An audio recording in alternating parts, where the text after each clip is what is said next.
आज हमारे कॉलेज में एक एनडीआरएफ की टीम आई है और वो हमें यहाँ बताएंगे कि कैसे हम एक दूसरे की जान बचा सकते हैं। वैसे आज का हमारा जो वीडियो है वो है कम्युनिटी अवेयरनेस गाइडेंस के बारे में।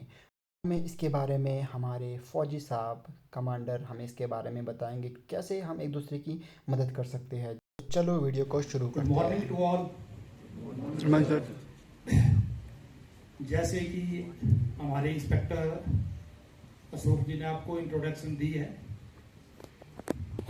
मैं असिस्टेंट कमांडेंट पवन कुमार जो हमारी एनडीआरएफ की बटालियन जो हिमाचल को देख रही है, वहाँ से प्रेजेंटली हमारी टीम जो है वो डिप्लॉयड है, शिमला में है।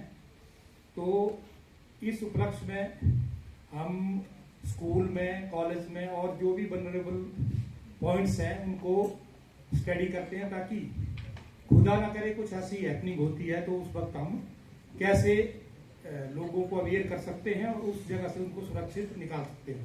तो फर्स्ट ऑफ ऑल मैं प्रोफेसर राकेश जी और all the teachers and student का धन्यवाद करता हूं कि आप लोग इतनी स्ट्रेंथ में आए हैं और इस जो हमारी टीम एक डेमोस्ट्रेशन देगी उसको देखने के लिए। आप सबको पता है कि हमारा हिमाचल जो है ये जो इसका जोन 4 और 5 में पूरा हिमाचल आता है। तो जोन 4 और 5 की जो रिएक्टर स्केल है वो 8 और 9 के बीच में है। तो उसमें कितनी कैजुअलिटी हो सकती है आप सारे स्टडी करते हैं, गूगल में देखते हैं जो भी हुआ है। तो इस प्रकार उससे आप जो स्टूडेंट है वो सबसे ज्यादा किसी चीज को पिकअप करता है और सबसे मुख्य कारण होता है कि आपने किसी एक को भी कोई अच्छी शिक्षा दे दी और उसकी जान को बचाया, तो वो सबसे एक बहुत ही बड़ी अचीवमेंट है। तो हमारी टीम का भी मोटो ये रहता है कि जो इन प्रोग्राम से बच्चे को थोड़ा सा अपने आप को भी वो सुरक्षित कर सकता है, तो वो बहुत ही हमारे लिए अचीवमेंट होती है। क्योंकि आप देख रहे हैं कि हिमाचल में किस प्रकार की लैंडस्लाइड, क्लाउड बर्स्ट, इस प्रकार की लगातार घटनाएं हो रही है 2023 से लगभग, क्योंकि ये चीजें पहले थी नहीं। जैसे जैसे क्लाइमेट चेंज हो रहा है तो इन चीजों से काफी नुकसान हो रहा है, ह्यूमन बीइंग का भी, हमारी जितनी भी कल्चर है उसके भी।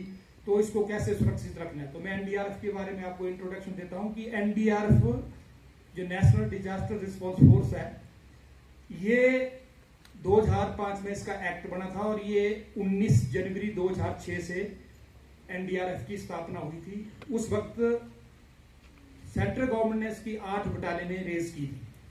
अब एट प्रेजेंट हमारी 16 बटालियनें हैं। जो 14 बटालियन है हमारी वो हिमाचल को देख रही है। जो हिली एरिया हैं उनके लिए एक एक बटालियन है, बाकी जो प्लेन एरिया है जहां इतना ज्यादा इसका खतरा नहीं हुआ तो एक बटालियन 2-2, 3-3 स्टेट को देख रही है। तो वर्तमान में हमारे 18,000 साढ़े 18,000 के करीब स्ट्रेंथ है जो ऑल ओवर इंडिया में इसी कार्य को देख रही है। इससे ज्यादा मैं अभी समय नहीं लूंगा, तो मैं चाहूंगा कि हमारी टीम जो इसको आगे डेमोस्ट्रेशन को जारी करें। Thank you.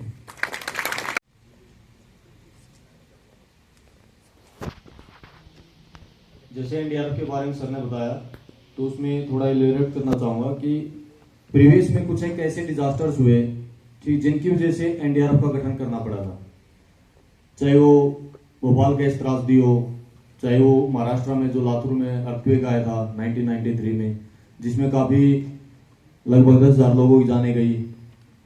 उसके बाद आपका भुज अर्थक्वेक आया, 2004 में फिर सुनामी आई जिनमें लगभग 14 कंट्रीज इफेक्ट हुई थी और लाखों लोग उससे प्रभावित हुए।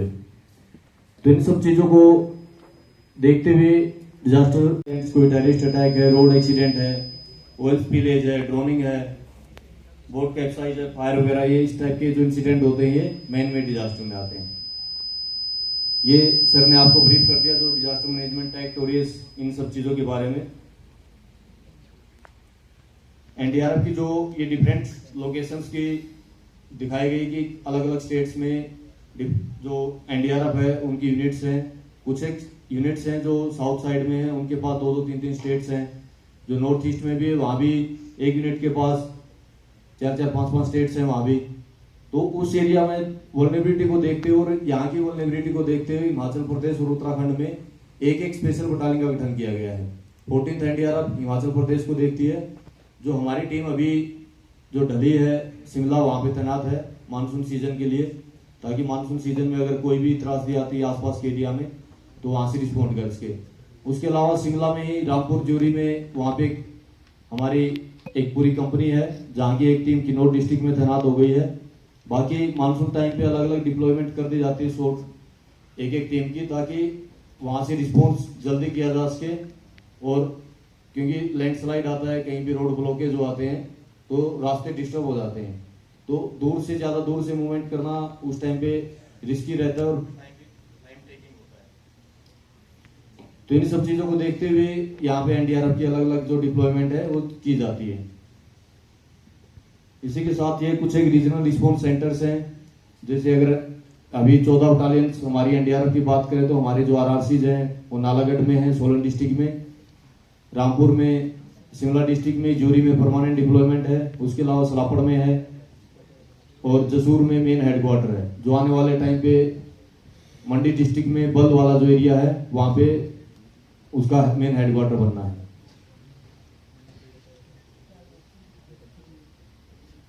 जो एनडीआरएफ की कैपेबिलिटीज है, नेशनल डिजास्टर रिस्पॉन्स फोर्स है, नेशनल लेवल की एक फोर्स है। तो चाहे वो मैन मेड डिजास्टर है, चाहे नेचुरल डिजास्टर है, चाहे सीएसआर बिल्डिंग कोलैप्स से रिलेटेड है, सीबीआर केमिकल से रिलेटेड है, या फिर फ्लड से रिलेटेड है, तो इस या माउंटेनिंग रेस्क्यू है, या एनिमल डिजास्टर रिस्पॉन्स है, तो इन सब चीजों में क्या एनडीआरएफ अपने काम करती है। और प्रीवियस में इंडिया में भी और इंडिया के साथ साथ जो अदर कंट्रीज है, चाहे वो नेपाल हो, श्रीलंका हो, टर्की हो, तो वहां भी एनडीआरएफ ने क्या अच्छा काम किया है।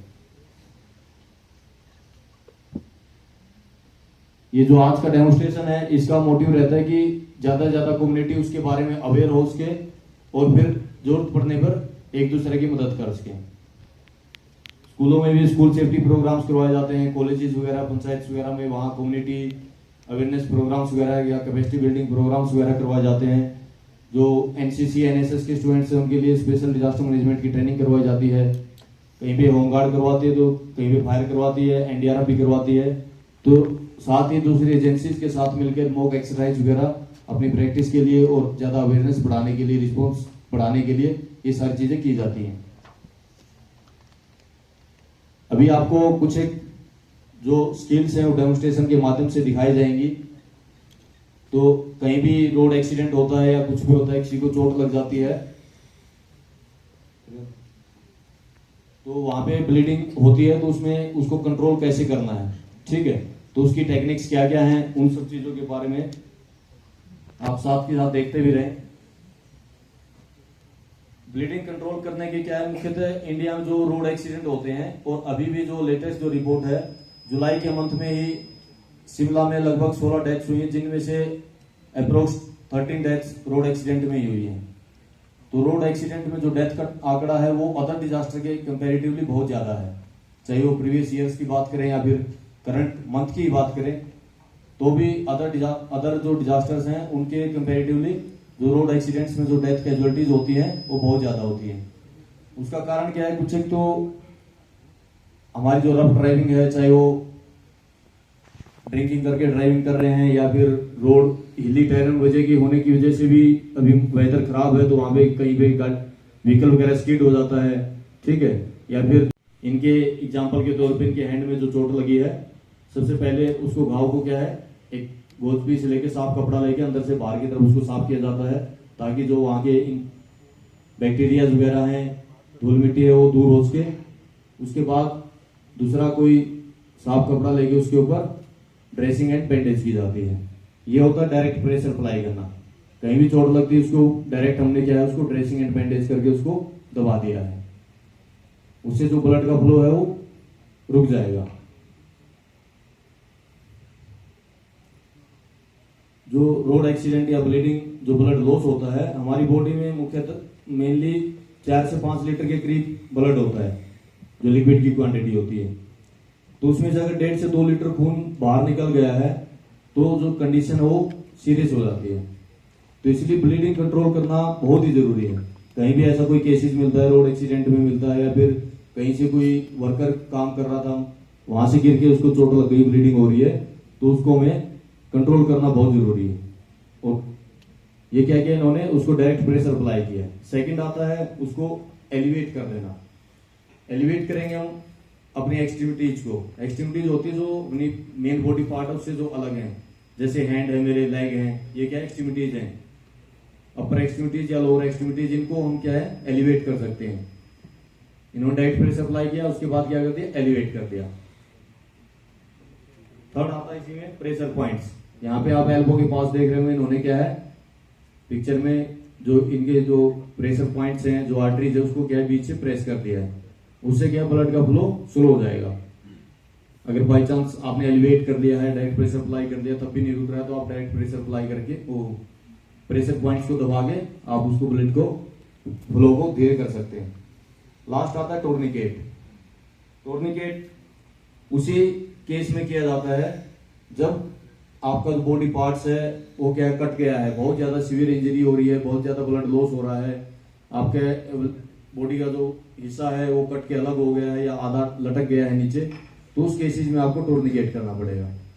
टोर्निकेट के लिए जैसे आगे आपने ड्रेसिंग एंड बैंडेज कर दी, उसके बाद उसको कोई भी कपड़ा लेना है, उसको टाइट बांध देना है। और साथ में क्या है, उसमें कोई पेन या लकड़ी वगैरह कुछ रखनी है ताकि उसको 2 से 3 मिनट बाद लूज कर सके, ताकि जो ब्लड का फ्लो है, ऑक्सीजन की सप्लाई है, वो आगे जो आपके पार्ट है उसके अंदर बनी रहे, वो पार्ट डेड ना हो। मुख्यतः 3 तरीके से क्या है ब्लीडिंग कंट्रोल रुक जाती है।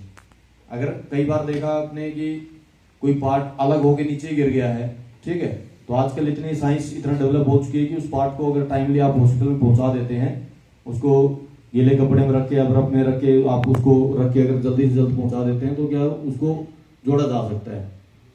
80-90% वो हिस्सा क्या है आपका एक्टिवेट हो जाएगा, कुछ टाइम लगेगा लेकिन काम करने लग जाएगा। ये था। यहां तक किसी को कोई डाउट, कोई क्वेश्चन हो किसी का? लास्ट में तो डिजास्टर की कोई भी रिलेटेड इंफॉर्मेशन है, चाहे क्लाउड बर्स्ट है या फिर नेचुरल है या मैनमेड डिजास्टर, कोई भी ऐसा जहां पर लगता है कि आपको उसकी जरूरत है, तो उसको कॉल करके बता सकते हैं। हमारी जो फ्लेक्सीज है इसके ऊपर भी कंट्रोल रूम्स के नंबर लिखे हुए हैं, इसमें भी आप कॉन्टेक्ट करके बता सकते हैं। अभी इसके साथ साथ स्टेट गवर्नमेंट है वो भी एक ऐप डेवलप कर रही है, उसमें नागरिक क्या है इंडिविजुअल भी वहां पे पिक्चर अपलोड कर पाएगा, उसकी इंफॉर्मेशन दे पाएगा, ताकि जल्द से जल्द वहां पे रिस्पॉन्ड किया जा सके। कई बार क्या होता है क्लाउड बर्स्ट या लैंडस्लाइड जो इंसिडेंट होते हैं वहां पे उसकी इंफॉर्मेशन नहीं मिल पाती है। जैसे प्रीवियस में थुनाग में जो इंसिडेंट हुआ था, तो उसकी इंफॉर्मेशन लोकल पब्लिक जो वहां से पैदल चल के आई उन्होंने ही बताई थी। नेक्स्ट डे पता चला कि रात को पता चला, उस दिन का इंसिडेंट था, रात को जाके पता चला कि जब कोई बंदा नीचे आया कि वहां पे तो बहुत ज्यादा तबाही हो गई है। उसके बाद एनडीआरएफ की टीम थी वो हमारी वहां पे रिस्पॉन्ड किया था। तो ये है वो जहां पे नेटवर्क है उस एरिया के लिए वो ऐप बहुत ही कारगर है, और जहां पे नेटवर्क नहीं है वहां तो फिर अलग सिचुएशन क्रिएट हो जाती है। खुदा ना करे कि ऐसी सिचुएशन इन फ्यूचर कभी आए जो थुनाग और ये सिमेज वाले जो इंसिडेंट हिमाचल में खासतौर पर हुए हैं। नेक्स्ट आता आपका कहीं पे हेड इंजरी हो गई है, तो सेम है, उसमें भी डायरेक्ट प्रेशर ही अप्लाई करेंगे। केवल आपको क्या करना है, ड्रेसिंग एंड बैंडेज ही करनी है। कर लेंगे सभी ये, इसमें ज्यादा कुछ नहीं, इसमें आपको ना एलिवेट करना है ना प्रेशर पॉइंट्स कोई दबाना है, कुछ केवल आपको ड्रेसिंग एंड बैंडेज करनी है। उसकी जहां पे चोट लगी है उसको घाव को साफ करना है और उसके ऊपर पट्टी बांध देनी है। आपके पास जो भी कपड़ा है उससे आप उसको टाइट बांध सकते हैं। ज्यादा घाव है तो आप 2 से 3 पट्टी बांध सकते हैं उसके ऊपर। अदरवाइज क्या है, एक में रुक जा रहा है तो ठीक, वेल एंड गुड, और नहीं रुकता है तो आप उसके ऊपर थोड़ा मोटा कपड़ा रख के उसको कंट्रोल करने की कोशिश कर सकते हैं। अब होता है कोई भी इम्पेयर्ड ऑब्जेक्ट है, कहीं पे हाथ में कोई सरिया वगैरह लग गया है या फिर कहीं भी लग गया है, तो उसको निकालना नहीं है। निकालने का कारण यह है, अगर उसको निकालेंगे हो सकता है जो आपके आर्टरीज हैं वो क्या उसमें पंचर हो जाए। जो अगर मसल्स हैं, बोन है, अगर उसके अंदर वो जा रखा है तो जो सरिया वगैरह है, कुछ भी ऐसी नुकीली चीज है अंदर लग रखी है, तो उसको वहीं पे कट करना है। जो भी अवेलेबल होता है, कटर वगैरह होता है, तो उसको कोशिश करने की उसको निकाले ना, वहीं पे उसको स्टेबल करें। स्टेबल करने का तरीका क्या है, ये इस टाइप से आपने देखा हो डोनट्स वगैरह जो आते हैं, ठीक है, उसी टाइप की शेप, जिस टाइप से जो भी इम्पेयर्ड ऑब्जेक्ट होगा उसकी मोटाई के अनुसार इसको बना लेना है, और उसके बाद उसमें कवर करके उसको वहीं पे फिक्स कर देना है।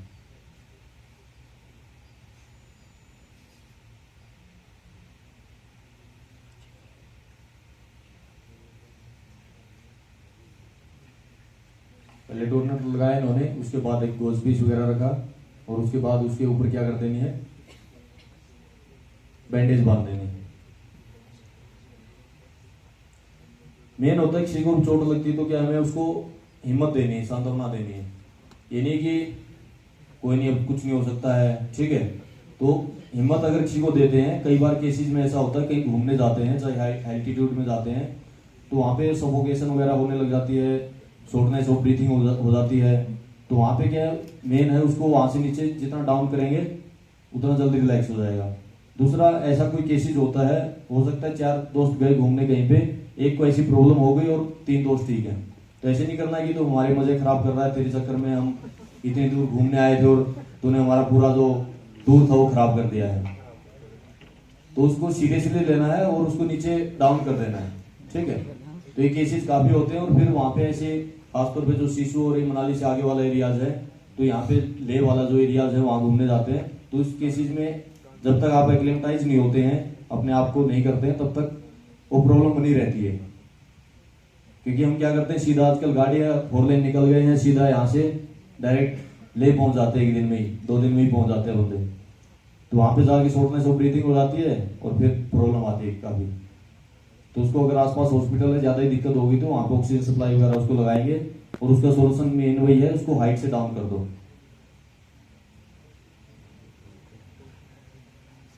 इम्पेयर्ड ऑब्जेक्ट का आपने देखा, इसमें इन्होंने क्या है, उसी को वहीं पे फिक्स कर दिया है, ठीक है। कर लेंगे। नेक्स्ट है किसी की आई बॉल वगैरह निकल गई है, ठीक है, इस टाइप से कुछ हो गया है, तो उस केसेस में क्या करते हैं, डॉक्टर के पास भी जाते हैं आंख बनवाने, तो क्या करता है वो, दूसरी आंख पे एक पट्टा लगा देता है, ठीक है। क्यों लगाता है वो, ताकि जो भी पेशेंट है अपनी आईज की मूवमेंट ना कर पाए। कोई ऐसा व्यक्ति तो है नहीं एक आई से लेफ्ट देखता है, एक आई से राइट देखता है, तो जो आईज की मूवमेंट है वो एक साथ होती है। इसलिए अगर एक आई में चोट लगी है तो दूसरी आईज को क्या हमें क्लोज करना पड़ेगा, ताकि जो हम काम कर रहे हैं, उसकी हेल्प कर रहे हैं, उसमें वो आईज की मूवमेंट ना कर पाए।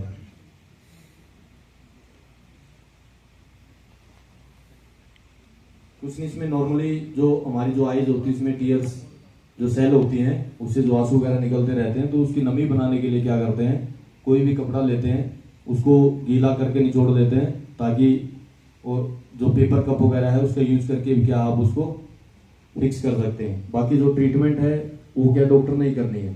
यहाँ पे हम जो सिखा रहे हैं आपको, एक प्री हॉस्पिटल ट्रीटमेंट या फर्स्ट एड के तौर पे आपने कार्रवाई करनी है अपनी। ये नहीं कि उसकी आंख निकल गई, जबरदस्ती उसको अंदर डाल देना है, उसको कोशिश करना है कि उसको वहीं पे हम स्टेबल कर दें। और जो पेशेंट है उसकी भी हेल्प लेनी साथ के साथ, जिस आंख में चोट लगी है दूसरी आंख को बंद कर लें, ठीक है, तो उसकी हेल्प करके उससे हम कंट्रोल कर सकते हैं। दूसरा इसकी देखते रहिए। दूसरा, जब घूमने जाते हैं हम, खासतौर पर जैसे अमरनाथ यात्रा चली हुई थी अभी, ठीक है, मणिमहेश यात्रा भी स्टार्ट होने वाली है, अगस्त सितंबर में स्टार्ट हो जाएगी, अगस्त में। तो इन जहां पर वहां घूमने जाते हैं, तो वहां पर क्या होता है कि हाई एल्टीट्यूड में जो घूमने जाते हैं, तो प्यास कम लगती है, दूसरा क्या स्वेटिंग कम होती है, ठीक है, लेकिन जो हमारा ग्लूकोज लेवल है वो डाउन होता रहता है। आपने अक्सर देखा होगा कुछ जैसी जो तीर्थ यात्राएं जो चलती हैं, उनमें बेसन की मिठाई रखी रहती है हर दुकान के ऊपर।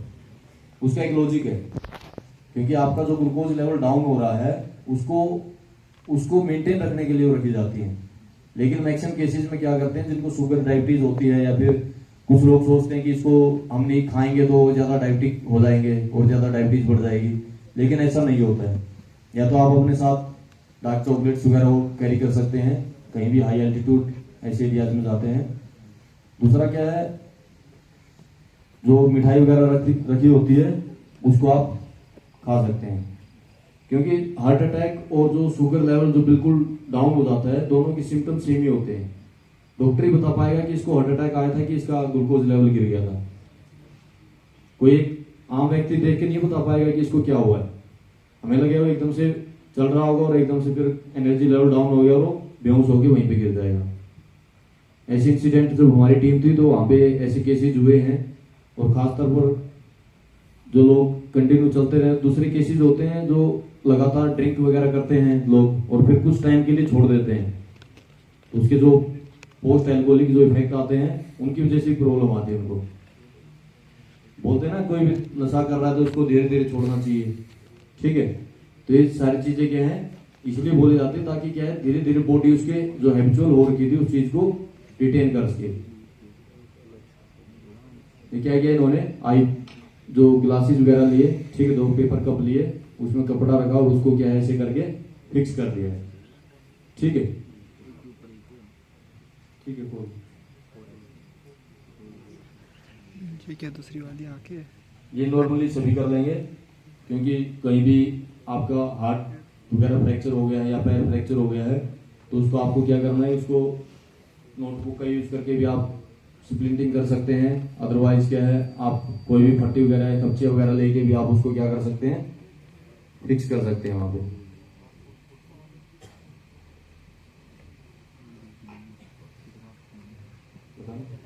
कर लेंगे, बताने की जरूरत है इसमें,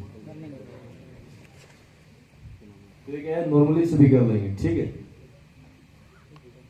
ये होता कई बार क्लोज इंजरी जो होती है उसमें क्या आपको रेस्ट, आइस, कंप्रेस और एलिवेट, राइस मेथड का यूज करके आप क्या क्लोज इंजरी को अपनी ठीक कर सकते हैं। कई बार बाहर ब्लीडिंग नहीं हुई है, इंटरनल ब्लीडिंग हो गई है जिसकी वजह से ब्लू कलर के रैसेज वगैरह बढ़ जाते हैं, तो उसमें क्या आपको रेस्ट चाहिए, उसके ऊपर आइस से सिकाई कर सकते हैं, ठीक है, और उसको कंप्रेस करके गर्म पट्टी वगैरह बांध सकते हैं और उसको एलिवेट करके रख सकते हैं पार्ट को। अब आता आपको नेक्स्ट सीपीआर के बारे में बताएंगे, ठीक है। तो जब भी आपको कोई इंजर्ड पर्सन मिला है जो बेहोश हो रखा है, हो सकता है कॉलेज में गिर गया है या फिर कहीं पे बाहर पब्लिक प्लेस के ऊपर गिर गया है या घर में ऐसा कोई केसेज हो गया है, तो उस टाइम पे आपको कैसे रिस्पॉन्ड करना है।